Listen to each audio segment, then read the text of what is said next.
Media बंधुओं, मैं आप लोगों का ध्यान बौद्ध महाबोधि मंदिर गया से संबंधित बोधि गया टेम्पल एक्ट 1949 का अपने देश में व पूरी दुनिया में भी और साथ ही अभी हाल ही में संसद से पास हुए वक्फ विधेयक का भी पूरे देश में हो रहे विरोध को भी लेकर कुछ जरूरी बातों की तरफ दिलाऊं। लेकिन उससे पहले मैं आज से 3 दिन के बाद दिनांक 14 अप्रैल को भारतीय संविधान के मूल निर्माता व दलितों एवं अन्य उपेक्षित वर्गों के मसीहा परम पूज्य बाबा साहब डॉक्टर भीमराव अंबेडकर की जो जयंती है, तो उनको आज एडवांस में ही सबसे पहले मैं अपनी व पार्टी की तरफ से पूरे तय दिल से अपने श्रद्धा सुमन अर्पित करती हूँ, जिन्होंने कदम कदम पर अनेकों कष्ट झेलकर अपनी पूरी जिंदगी इस देश में सदियों से जातिवादी व्यवस्था के शिकार रहे लोगों को आत्मसम्मान व स्वाभिमान की जिंदगी बसर करने के लिए समर्पित की है, जिसके लिए इन्होंने भारतीय संविधान में हर स्तर पर इनको जरूरी कानूनी अधिकार भी दिए हैं। लेकिन दुख की बात यह है कि उनका केंद्र व राज्यों की अब तक रही अधिकांश सरकारों में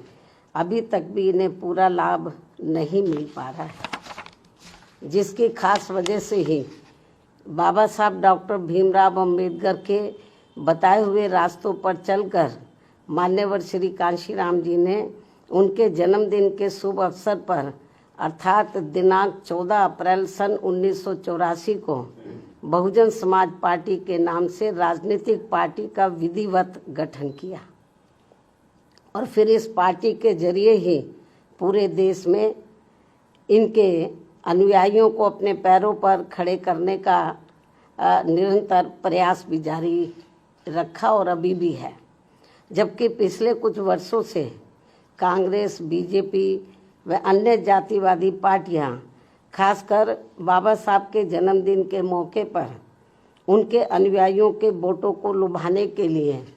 जो किस्म किस्म के हथकंडे इस्तेमाल कर रही हैं और इस बार भी कर रही हैं, तो उनके बहकावे में ना आकर इन्हें अपनी एकमात्र हितैषी पार्टी बीएसपी के बताए हुए रास्तों पर चलकर ही उनके अधूरे रहे कारवां को मंजिल तक जरूर पहुंचाना है। इतना ही नहीं बल्कि बाबा साहब ने अपने आखिरी समय में दिनांक 14 अक्टूबर सन 1956 को अपने अपार अनुयायियों के साथ धर्म परिवर्तन करके जो बौद्ध धर्म की दीक्षा ली है, तो उसे भी अब जातिवादी मानसिकता के लोग सनातनी बनाने में लगे। इस धर्म को भी, ये भी अति चिंता की बात है। और इस संदर्भ में ये बात सर्वविदित है कि बिहार राज्य का बोध गया बौद्ध तीर्थ स्थल के रूप में देश व दुनिया भर में अति विख्यात है। बोध गया में तथागत गौतम बुद्ध के पवित्र ज्ञान स्थली पर स्थापित भव्य व अति प्राचीन महाबोधि मंदिर में सरकारी व गैर सरकारी स्तर पर गैर बौद्ध धर्म के मानने वाले लोगों के बढ़ते हुए प्रभाव एवं दखल को लेकर पूरे देश व दुनिया भर के बौद्ध भिक्षुओं व बौद्ध अनुयायियों में भारी बेचैनी व आक्रोश व्याप्त है तथा वे लोग इसको लेकर कांग्रेस की सरकार के दौरान सन 1949 में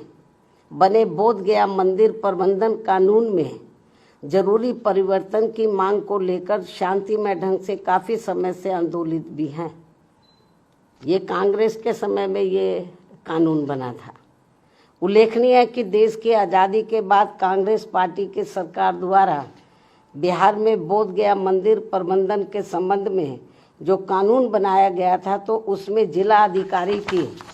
अध्यक्षता में 4 हिंदू व 4 बौद्ध धर्म के मानने वाले लोगों की कमेटी बनाने का प्रावधान किया गया है।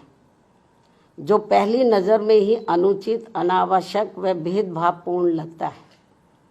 और सरकार की इस अनावश्यक दखल अंदाजी की वजह से ही वहाँ महाबोधि मंदिर में पूजा पाठ, देखरेख, संपत्तियों के संरक्षण, उसका रखरखाव व साफ सफाई आदि के साथ ही लाखों तीर्थ यात्रियों की सुख सुविधा आदि को लेकर भी स्थिति लगातार असहज व तनावपूर्ण सी बनी रहने की आम शिकायत है,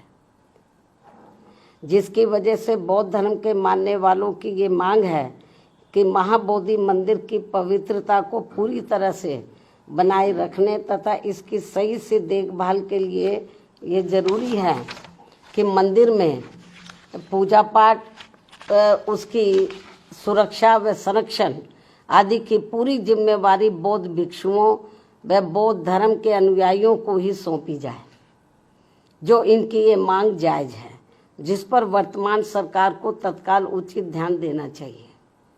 वैसे भी अधिकतर लोगों का यही मानना है कि 1949 में जब मंदिर प्रबंधन के संबंध में कानून बन रहा था तो तभी कांग्रेस पार्टी की केंद्र व बिहार राज्य की सरकार को संविधान के धर्मनिरपेक्षता के सिद्धांतों का सही से अनुपालन करते हुए महाबोधि मंदिर प्रबंधन कानून में किसी गैर बौद्ध धर्म के मानने वाले लोगों को कमेटी का सदस्य बनाने का प्रावधान ही नहीं रखना चाहिए था। ये कांग्रेस की बहुत बड़ी गलती रही है। इससे फिर अनावश्यक परेशानी व विवाद से बचा जा सकता था। किंतु अब जबकि ये मामला काफ़ी तूल पकड़कर भारी विवाद का रूप धारण कर चुका है, तो ऐसे में केंद्र व बिहार की एनडीए सरकार को इसमें तत्काल आवश्यक सुधार जरूर करना चाहिए, ऐसी बीएसपी की ये पुरजोर मांग है। इस क्रम में नए वक्फ कानून के तहत राज्य वक्फ बोर्डों में जो नॉन मुस्लिम को रखने का नया प्रावधान किया गया है, वह भी प्रथम दृष्टया अनुचित प्रतीत होता है, जिसका मुस्लिम समाज में भारी विरोध भी है। इसी प्रकार के अन्य नए विवादित प्रावधानों के सुधार को भी लेकर केंद्र सरकार अगर वक्फ कानून को फिलहाल स्थगित करते हुए उस पर समुचित पुनर्विचार करती है तो ये बेहतर होगा। अर्थात इन सभी मामलों में सरकार जरूर ध्यान दे, बीएसपी की पुनः ये मांग है। इसके अलावा भारत में भारतीयों की सुरक्षा के लिए केंद्र में सभी राज्य सरकारों को आतंकियों के विरुद्ध अपने अपने राजनीतिक स्वार्थ को छोड़कर भारतीय कानून के तहत निष्पक्ष, ईमानदार व सख्त कानूनी कार्रवाई करनी चाहिए या इनके द्वारा होनी चाहिए, तो ये देश व यहाँ के नागरिकों के हित में होगा। इन्हीं जरूरी बातों के साथ ही अब मैं अपनी बात यहीं समाप्त करती हूँ। धन्यवाद। जय भीम व जय भारत।